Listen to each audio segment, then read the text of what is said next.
Hi everyone, how are you all? I hope that you are super awesome and I am welcoming you to our biology class. Me Divya and I am teaching you biology. So let us start our class. The first chapter is Fundamental Unit of Life. It is an amazing chapter regarding cells. Topics to be covered in this lesson are Introduction to Cell, Discovery of Cell, Unicellular versus Multicellular Organisms, Structure of Cell, Plasma Membrane, Cell Wall, Nucleus, Cytoplasm, Cell Organelles, Plant Cell versus Animal Cell. So let us first introduce cell.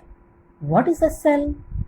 When this word cells comes into our mind, what are the things that comes to our mind?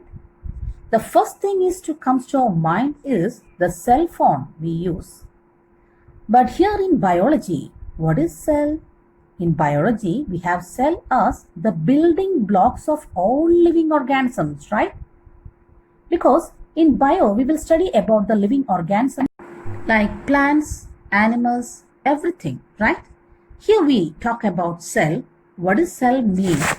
Cell is the building block of all living organisms. That means each and every living organism is made up of cell. Building blocks, right? Whatever you mean by building block exactly, let us try to understand by this example. When we look at the building, what are the building blocks of this house? So that I talk about the building blocks, that means the blocks which build this house, right? So what are they? They are nothing but the bricks. So when you join all the bricks together, all the bricks are identical to each other. All the bricks joined together, we can construct a building. So in a very similar manner, every living organism, maybe a human being, I, you, whatever it is, all are made up of cell.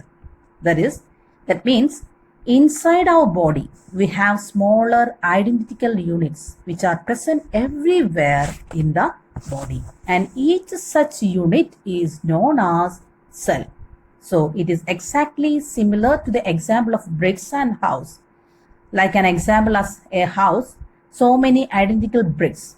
But that does not mean it all the houses are look similar. For example, your house and your neighbor's house look different. But both of them are made up of bricks. So the building blocks are same, but even then depending upon how the building blocks are arranged, you are able to construct different types of houses in a very similar fashion. Each and every living organism is made up of cell, whether it is human being or it is a dolphin, elephant, or the birds that flying high, or the plants. So when I say the living organism included everything, all the living organism is made up of cell. So in this lesson, we are going to study about cell. We are going to study what is cell. What are the properties of cell? How are they arranged? What does the cell consist of? What is the function of each part of the cell? Now, let us start from very beginning. How and when was cell discovered?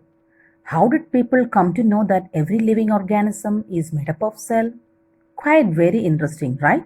So let us see who and when the cell discovered first time. So it was scientist named Robert Hooke in 1665 discovered cell. So again there is a story behind this is how this happened. Was that something around in 1661 there lived a king named King Charles in England. So the king ordered one of the scientists of his time named Sir Charles Christopher Wren to make a series of microscopical studies. Because even imagine in 1600s at that time there was not much as knowledge. I mean the science was not that developed. In fact, there was very few scientists who were actively doing some experiments. So the king ordered the scientist Christopher Wren to make a series of microscopical studies. So he wanted him to observe objects with the help of microscope and give a detailed description of those objects. Because when we look at that object with the help of microscope, you can have a detailed look of the structure of the objects. But this scientist named Christopher Wren not have much time. So what he do? He handed over this work to an upcoming scientist at that time named Robert Hooke. To this, Robert Hooke at that time was just 26 years old. Quite young scientist, He will have his own values. He generally accepts this work goes ahead. Here, the Robert Hooke had lot of interest about it. So he designed a microscope of his own. It was a self-designed microscope. He constructed the microscope and he used the self-designed microscope to observe objects, right? So Hooke made use of his technical effort and he observed various objects. So this king was more emphasized on observing insects as the scientists mostly observe insects. Hooke was more interested and observed various objects. So he observed various objects with the help of self-designed microscope, which have a better magnification and a better efficiency to see things. Now, while doing all these studies, he used to see different things. Whatever objects he added around him, he used to observe the objects with the help of microscope. Doing all these things suddenly, what happened? Once that he took a cork, cork is related to a bottle. I mean, when you have a bottle, the lid of the bottle. This cork is actually made from the bark of the tree. Now, while observing so many objects, he observed the cork as well. Not the entire cork, he took a thin slice of the cork. And then this thin cutting of the cork was observed through the microscope. Then what happened, He discovered empty spaces contained by walls.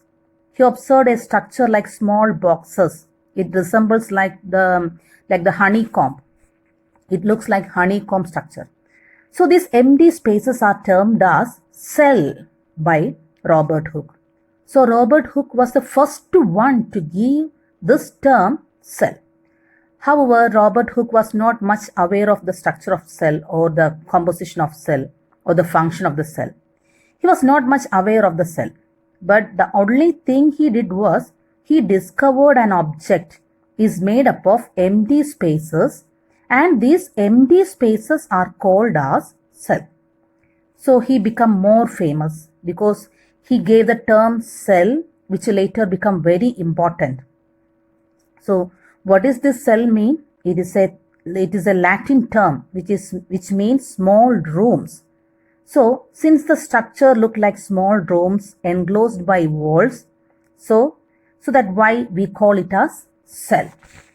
So cell is the structural and functional unit of all organisms.